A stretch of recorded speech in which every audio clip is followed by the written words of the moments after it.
course. So much has happened here. Alrighty.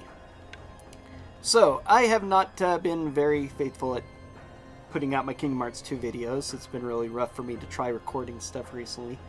But what I have been spending my time on is my finished playthrough of Kingdom Hearts 3. I finally went and achieved Ultima Weapon. This was a very long slog to do. You can't get the Ultima Weapon until near the end of the game, and like the Ultima Weapon in the previous Kingdom Hearts games, I think I eventually got the one in Kingdom Hearts 2. I can't remember. I never got it in Kingdom Hearts 1. My entire playthrough, pretty much everything I've done in that has been recorded, so for that. But I went through and did all the things here. It's really rough. There are numerous small things you have to get, depending on how you do it. There are a couple of other things required to build the Ultima Weapon. First thing you have to do is get... Let's see, is the Moogle around here? He isn't, so I can't show that off. Oh well. You have to get a couple of different things, but the main thing is 7 Ori Halcom Pluses, which there are only 7 available in the game. 2 of them are in chests, which you can only get once you've reached the end game here, or at least one of them.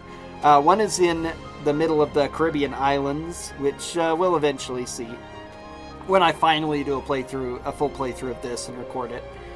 The other ones have to be gotten from all sorts of crazy mini games. You have to photograph 80 of the 90 lucky emblems to get one.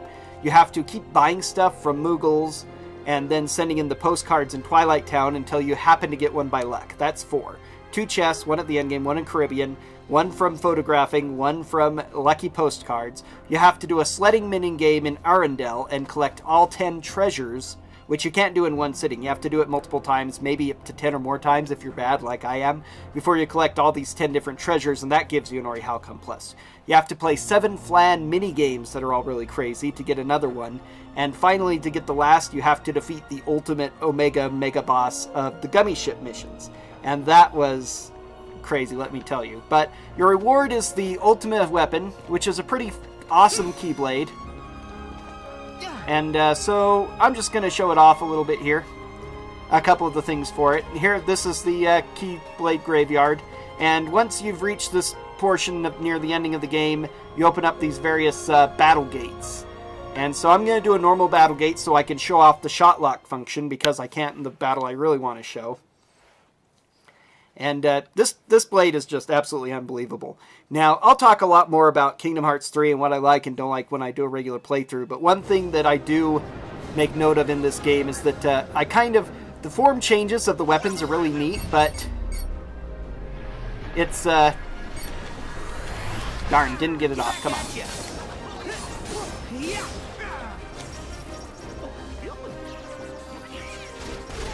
It's going to be hard for me to get a shot lock off here, even.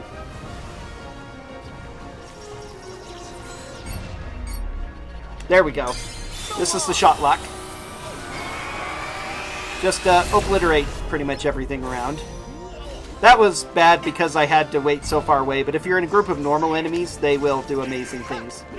So it's this big giant long sword. It has all super awesome stats, and overall the form changes I don't like quite as much as the drive forms in Kingdom Hearts 2. The drive forms were really great, and I really liked them. But the ultimate form makes up for all of it, and can't really see well here because the dragon's in the way, but boom, we have our nice, awesome white suit like the final form in Kingdom Hearts 2, and you get all of these awesome attacks just as the base. As well as the finish, which,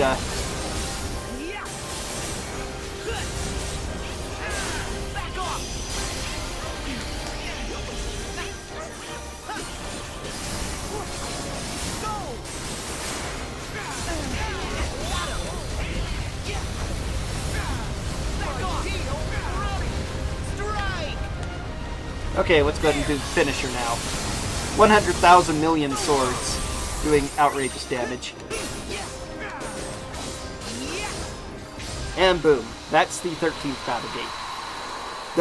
There are 14 total battle gates spread throughout the worlds, and these only open up after you've reached the final end portion of the game, basically this world, and gone through the first preliminary 10 hours of cutscenes. They're like 15 hours of cutscenes in this place, and you have to do 10 of them at the beginning, and then it's not that many, but it's a lot. It's like insane. Gosh, so much is So now I'm going to happened go to the last battle gate and show off the final battle and just how outrageously powerful it is. Now again, this is on beginner mode. I'm a filthy casual beginner player. I'm pretty lousy at this game, but the Ultima Weapon just makes everything so ridiculously easy. I've burned through...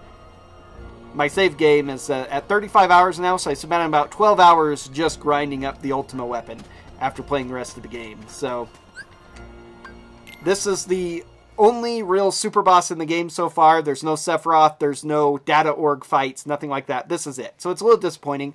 Hopefully they'll add more with bonus download content, because they'd be pretty fun to do with this setup. So here he is, this nasty dual sword wielding Demon Inferno guy.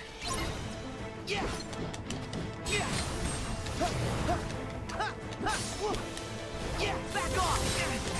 Back at you. Yeah.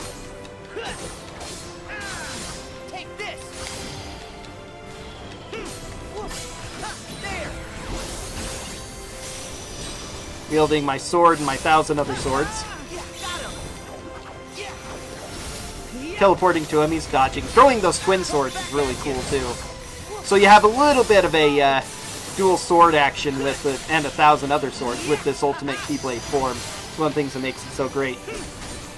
Yeah. Yeah. There. It's over.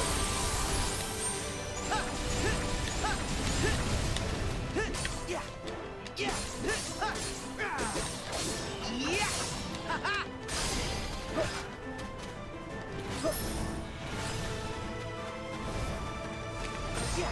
Yeah.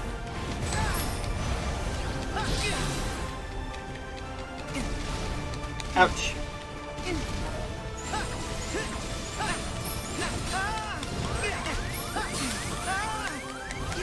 Heal. Yeah. Here we go.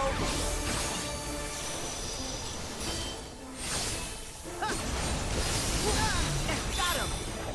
Yeah. Back at you. Go.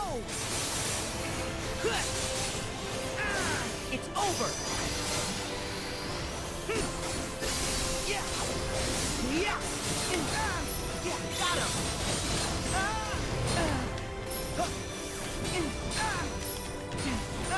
There.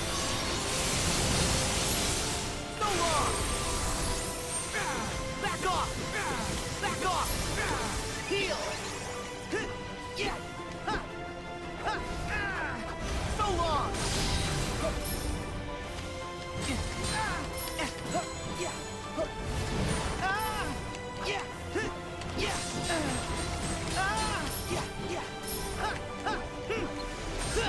Bam.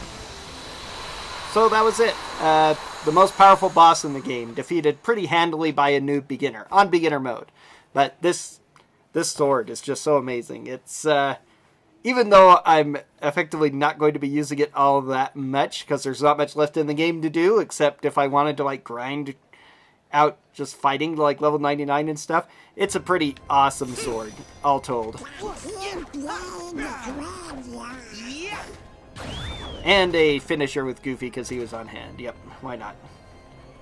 Plus, flying around was really fun too. You finally get your flight when you get to this world. And again, I'll talk about all this when I finally do the playthrough. But just, you know, a little something to tide over sister and nephew and show what I've been spending my time on the last little bit. So, I'm going to save that and show off the last thing. Level 40 when I finish the game, that's what the crown there means. 23 hours. Now I'm at 35 hours. And I finally got my Keyblade and did all the 13 battle gates and all that. So, there's the awesome ultimate Keyblade. Yeah, that's pretty much all I have to say there. So, hopefully soon I'll start cranking out some more Kingdom Hearts 2 videos and the rest. But that'll do for now. Till next time.